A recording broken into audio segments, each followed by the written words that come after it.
According to a study by the London School of Economics, the wider the gap between the rich and the poor, the more people are likely to accept the idea of meritocracy, i.e., that people are largely rewarded according to their efforts and abilities. So, do the rich deserve their riches and the poor deserve their poorness? Or are there other factors that also play a part? If you happen to be born under the Indian caste system as a Dalit, would you be just as likely as anyone else to get a job in a local tea stall? What if the owner finds out about your caste and fears that customers will boycott the shop? What if you're born in a remote village and have to spend several hours fetching water every day?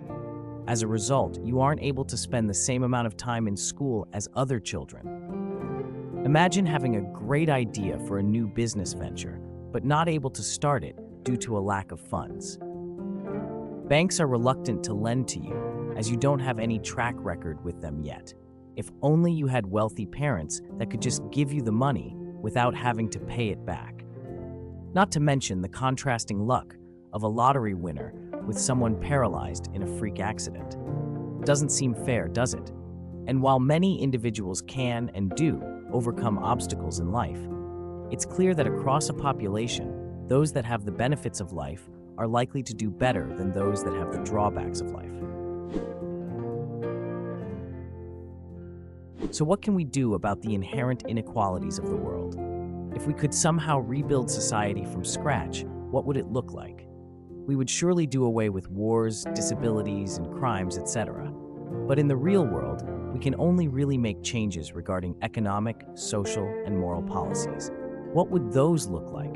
Would we favor higher or lower taxes? What about freedom of speech or gay marriage? Well, our answers are typically correlated with our own biases. If we happen to be poor, we'll likely prefer higher taxes on the rich to pay for welfare programs. And the opposite, if we're rich. If we're old, we may want those taxes to focus on healthcare, and if we're young, we may prefer university education. Similarly with the issues of abortion or immigration. Who we currently are and what we currently think plays a huge role in our opinions. Clearly, we can't all be right on these issues though, so what is to be done? Well, a 20th century American political philosopher may have the answer. In his influential book, A Theory of Justice, John Rawls suggested that we should imagine ourselves about to be born into the world, but without knowing who we would be. We would be behind a veil of ignorance. We could equally be male or female, black or white, gay or straight, rich or poor. From this original position, as he puts it, what rules would we now decide for society? What would we permit and what would we forbid? Would we favor private rather than universal health care, given that we could be stricken by illness and be unable to afford medical insurance? Would we allow landlords to discriminate based on religion, given we could be made homeless by such a policy? Would we allow factory farming, given that we could end up being born as a cow, or run the risk of not being educated if governments only fund schools in some neighborhoods? Rawls argues that we would be forced to design society as fairly as possible so as not to become a victim of it. And the best way to be fair is to not know how the world would affect you specifically. Instead, ask how it would affect people generally. Not knowing is better.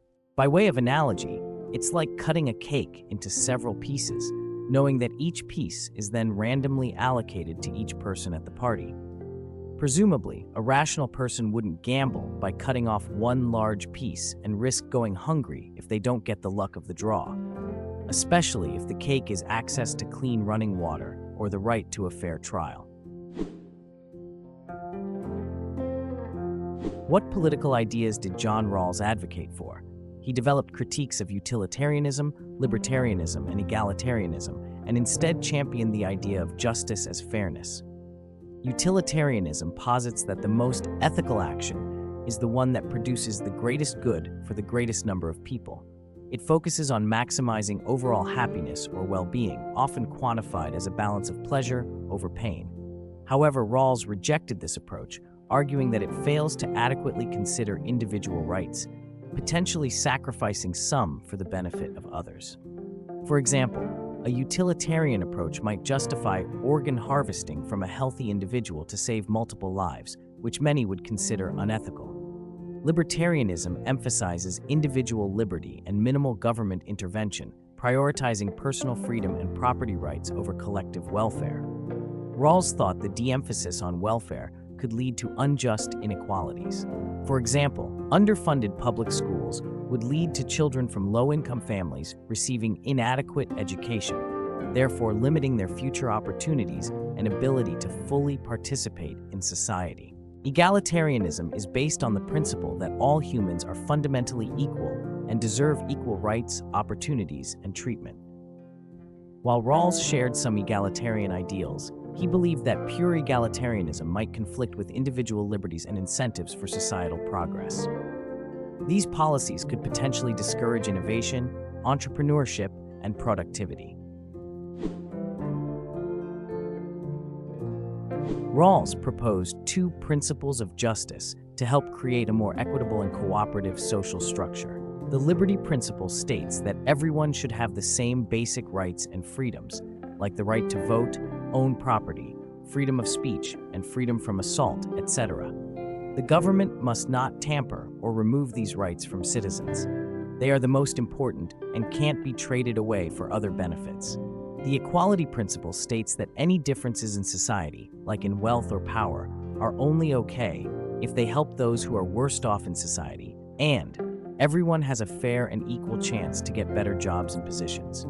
Rawls believed that the liberty principle is more important than the equality principle, and that giving everyone a fair chance is more important than allowing differences that benefit the worst off.